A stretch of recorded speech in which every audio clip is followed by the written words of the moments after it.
Zimbabwe के खिलाफ चौथे टी20 मुकाबले में आया रिंकू सिंह और अभिषेक शर्मा का तूफान। अभिषेक ने एक और शतक ठोक कर रचा इतिहास। नमस्कार दोस्तों, स्वागत है आपका एक बार फिर हमारे चैनल क्रिकेट स्टार में। दोस्तों, भारत और जिम्बाब्वे के बीच खेले गए चौथे टी20 मुकाबले में अभिषेक शर्मा के बल्ले से एक बार फिर से दमदार परफॉर्मेंस देखने को मिला, जहां पर मात्र 38 गेंदों पर ही उन्होंने अपना तूफानी शतक ठोक दिया। तो दोस्तों, हम आपको इस मुकाबले का पूरा हाईलाइट तो इस वीडियो में बताएंगे, लेकिन दोस्तों उससे पहले आप भी इस मुकाबले में अभिषेक के दमदार परफॉर्मेंस को देखकर खुश है तो इस वीडियो को एक लाइक जरूर कर दें। इस वीडियो का लाइक टारगेट हम रख रहे हैं मात्र 200 लाइक, तो जल्द से जल्द इस टारगेट को पूरा करें। और साथ ही दोस्तों, आप भी चैनल पर नए हैं और अभी तक चैनल को सब्सक्राइब नहीं किया तो चैनल को सब्सक्राइब करके बेल आइकन जरूर दबा लें। साथ ही आप अभिषेक को उसकी बल्लेबाजी को 100 में से कितने अंक देंगे वो भी हमें कमेंट करके जरूर बताएं। तो चलिए दोस्तों, जानते हैं इस बेहद ही शानदार मुकाबले का पूरा हाईलाइट शुरुआत से ही। तो दोस्तों, सबसे पहले हम बात करेंगे टॉस की। तो यहाँ पर दोस्तों सिक्का उछाला एक बार फिर सिकंदर रजा ने और इस बार गिरा भी उन्हीं के पक्ष में। उन्होंने टॉस जीतकर पहले भारतीय टीम को बल्लेबाजी के लिए आमंत्रित किया। टीम इंडिया की तरफ से कप्तान शुभमन गिल के साथ यशस्वी जायसवाल एक बार फिर टीम के लिए पारी की शुरुआत करने उतरे। तो दोस्तों, पहले ओवर की दूसरी ही गेंद पर शानदार चौके के साथ पारी का बेहतरीन आगाज कर दिया यहां पर यशस्वी जायसवाल ने। इसके बाद दोस्तों दूसरे ओवर में पहला छक्का भी इस मुकाबले का देखने को मिला, जब शानदार तरीके से स्टेप डाउन करके गेंद को मिड विकेट के ऊपर से छक्के के लिए बाउंड्री लाइन के पार भेज दिया यशस्वी जायसवाल ने। लेकिन इसके बाद शुभमन गिल ने भी इस मुकाबले में थोड़े अपने तेवर दिखाए और तीसरे ओवर की पहली गेंद पर एक फ्लिक शॉट के जरिए उन्होंने गेंद को बैकवर्ड स्क्वायर लेग के ऊपर से छक्के के लिए बाउंड्री लाइन के पार भेज दिया। दोनों बल्लेबाजों ने भारतीय टीम को पावर प्ले में शानदार शुरुआत दे दी और शुरुआती 3 ओवरों में ही 25 रन बटोर लिए। लेकिन इसके बाद भी दोनों बल्लेबाजों का बल्ला शानदार चलता रहा, जहां पर कई बेहतरीन शॉट इनके बल्ले से देखने को मिला। इस दौरान एक यशस्वी जायसवाल का पुल शॉट भी देखने को मिला, जहां पर उन्होंने गेंद को शानदार तरीके से फाइन लेग के ऊपर से छक्के के लिए बाउंड्री लाइन के पार भेजा था। तो वहीं पर पावर प्ले में भारतीय टीम ने बगैर किसी विकेट के नुकसान पर 51 रन बना लिए थे। लेकिन इसके बाद 7वां ओवर डालने आए सिकंदर रजा की पहली गेंद पर शुभमन गिल कट शॉट खेलना चाहते थे, लेकिन यहां पर वो गलती कर बैठे और सीधा अपना कैच थमा बैठे बेनेट को और भारतीय टीम को पहला झटका 51 रनों के स्कोर पर लगा। जहां पर दोस्तों शानदार बल्लेबाजी कर रहे शुभमन गिल सेट होकर पेविलियन लौटे, जिन्होंने शानदार बल्लेबाजी करते हुए 26 रनों की पारी खेली।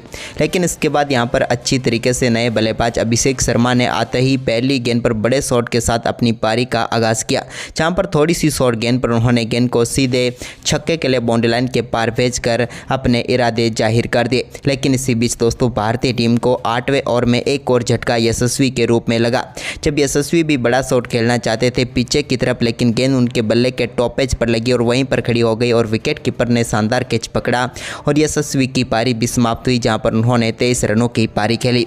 अब दोस्तों 9 ओवर की समाप्ति के बाद भारतीय टीम का स्कोर मात्र 62 रनों तक ही पहुंचा था और 2 महत्वपूर्ण विकेट टीम इंडिया गंवा चुकी थी। वहीं पर अब टीम इंडिया को बड़े स्कोर तक पहुंचाने की सारी जिम्मेदारी आ चुकी थी ऋतुराज गायकवाड़ और उनके साथ खड़े अभिषेक शर्मा के सर के ऊपर। लेकिन दोस्तों अभिषेक शर्मा ने 10वें ओवर की पहली गेंद पर बेनेट की गेंद को शानदार तरीके से बैक फुट पर खड़े खड़े ही छक्के के लिए बाउंड्री लाइन के पार भेज दिया। 104 मीटर का बड़ा छक्का इन्होंने साइड स्क्रीन के ऊपर से जड़ा। तो वहीं पर इसके बाद ऋतुराज गायकवाड़ ने भी 11वें ओवर की तीसरी गेंद पर एक शानदार चौका लगाया, जहाँ पर उन्होंने गेंद को फाइन लेग की तरफ चौके के लिए बाउंड्री लाइन के पार भेजा। तो वहीं पर अभिषेक शर्मा ने एक बार फिर दमदार खेल दिखाते हुए 12वें ओवर की तीसरी गेंद पर भी एक और बड़ा शॉट खेला और इस बार भी गेंद को मिड विकेट बाउंड्री लाइन के पार भेजने में वो कामयाब हुए। सिकंदर रजा के इस ओवर में पूरी तरीके से उन्होंने उनको खोल कर रख दिया, क्योंकि दोस्तों जहां पर पहले एक छक्का तो इसके बाद उन्होंने बैक टू बैक 2 चौके एक्स्ट्रा कवर के ऊपर से जड़ दिए। शानदार बल्लेबाजी इस ओवर में अभिषेक ने करके दिखाई। तो वहीं पर इसके बाद 14वें ओवर में एक और बड़ा शॉट खेला, यहाँ पर ऋतुराज गायकवाड़ ने और गेंद को शानदार तरीके से कवर व पॉइंट के बीच में से बेहतरीन गैप में डाला और एक और चौका टीम के लिए बटोर लिया। इसके बाद अभिषेक ने शानदार बल्लेबाजी करते हुए इसी ओवर की तीसरी गेंद पर एक और शानदार चौका जड़ा। इसके बाद उनके बल्ले से निकले एक और फाइन लेग की तरफ गए चौके के साथ ही शानदार बल्लेबाजी करते हुए उन्होंने मात्र 21 गेंदों पर ही अपना अर्धशतक पूरा कर लिया और टीम के लिए यहां पर मजबूत स्थिति में लाकर खड़ा करने में कामयाबी हासिल की। तो वहीं पर इसके बाद दोस्तों ऋतुराज गायकवाड़ 15वें ओवर की आखिरी गेंद पर एक और बड़ा शॉट खेलना चाहते थे, लेकिन इस बार वो फील्डर को ढूंढ बैठे और भारतीय टीम को एक और झटका यहां पर लग गया और ऋतुराज गायकवाड़ भी अच्छी बल्लेबाजी कर रहे थे, लेकिन आखिरकार 31 रनों की पारी खेलकर वो भी पेविलियन लौटे। इसके बाद दोस्तों रिंकू सिंह क्रीज पर उतरे थे तो उनसे भी भारतीय टीम को तेजी से रन बनाने की उम्मीद थी, लेकिन इसी बीच सेट बल्लेबाज अभिषेक शर्मा ने 17वें ओवर में दमदार बल्लेबाजी की, जहां पर 17वें ओवर की पहली गेंद पर उन्होंने गेंद को छक्के के लिए बाउंड्री लाइन के पार भेजा लॉन्ग ऑन के ऊपर से। ये उनके बल्ले से निकला हुआ 107 मीटर का दमदार छक्का था। तो वहीं पर इसी ओवर की दूसरी गेंद पर भी उन्होंने एक और बड़ा शॉट खेला और इस बार गेंद को बैकफुट से स्क्वायर लेग के ऊपर से छक्के के लिए बाउंड्री लाइन के पार भेज दिया। जबकि तीसरी गेंद पर भी एक और बड़ा शॉट खेला और इस बार भी गेंद को उन्होंने मिड विकेट के ऊपर से छक्के के लिए भेजा। जबकि दोस्तों ओवर की आखिरी गेंद पर भी उन्होंने एक और बड़ा शॉट खेला और यहां पर भी उनके बल्ले से एक और छक्का देखने को मिला। वेलिंगटन मस्काजा के ओवर में उन्होंने 4 बेहतरीन छक्के जमाए। इसके बाद दोस्तों भारतीय टीम का स्कोर 17 ओवर में 174 रनों तक पहुंच गया था, लेकिन 18वें ओवर में यहां पर रिंकू सिंह ने बड़ा शॉट खेला और गेंद को एक्स्ट्रा कवर के ऊपर से छक्के के लिए बाउंड्री लाइन के पार भेजा। तो वहीं पर मुजरबानी के इस ओवर की दूसरी गेंद पर भी उन्होंने एक और शॉट खेला और एक और छक्का जड़ दिया। जबकि दोस्तों तीसरी गेंद पर शानदार तरीके से गेंद को सहलाया और एक और चौके के लिए भेज दिया। 3 गेंदों पर रिंकू सिंह भी अब 16 रनों पर पहुंच गए थे, लेकिन दोस्तों ओवर की 5वीं गेंद को भी उन्होंने नहीं छोड़ा और इस गेंद पर भी उनके बल्ले से एक और शानदार शॉट देखने को मिला और इस बार भी गेंद को उन्होंने चौके के लिए बाउंड्री लाइन के पार भेजा। जबकि दोस्तों आखिरी गेंद पर तो उनके बल्ले से एक और शानदार शॉट देखने को मिला, जहां पर उन्होंने बिल्कुल स्ट्रेट शॉट खेला और इस पर छक्का जड़ दिया। और इस ओवर में भी रिंकू सिंह ने 26 रन बटोरे और भारतीय टीम के स्कोर को 200 रनों के पार पहुंचा दिया। वहीं पर इसके बाद दोस्तों यहां पर 19वें ओवर का सामना करने के बाद एक बार फिर अभिषेक शर्मा स्ट्राइक पर थे और अभिषेक ने इस ओवर में भी दमदार परफॉर्मेंस किया और पहली गेंद पर एक और बड़ा शॉट खेला और गेंद को इस बार भी उन्होंने 108 मीटर छक्के के लिए बाउंड्री लाइन के पार भेजा। जबकि दोस्तों इसकी अगली ही गेंद पर उन्होंने सामने की तरफ गेंद को मारा और इस बार 86 मीटर का शानदार छक्का जड़ा और बैक टू बैक 2 गेंदों पर 2 छक्के जड़ दिए। अब वो शतक से मात्र 8 रन ही दूर थे, लेकिन तभी दोस्तों एक बार फिर से ओवर की चौथी गेंद पर भी उनके बल्ले से शानदार सामने की तरफ शॉट देखने को मिला और इस बार इन्होंने चौका जड़ा। जबकि ओवर की आखिरी गेंद पर निकले इनके बल्ले से शानदार शॉट के साथ ही दमदार बल्लेबाजी करते हुए अभिषेक शर्मा ने मात्र 38 गेंदों पर अपना तूफानी शतक ठोक दिया और भारतीय टीम के स्कोर को 225 रनों के पार लेकर पहुंच गए 19 ओवर की समाप्ति तक ही।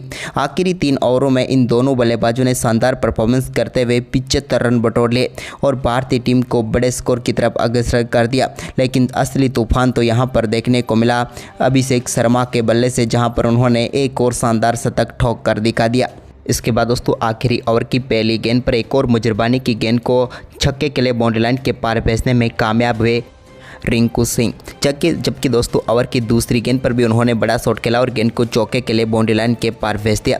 यह भी उनके बल्ले से निकला हुआ एक शानदार शॉट था, जहां पर 1 बाउंस चौका उन्हें मिला।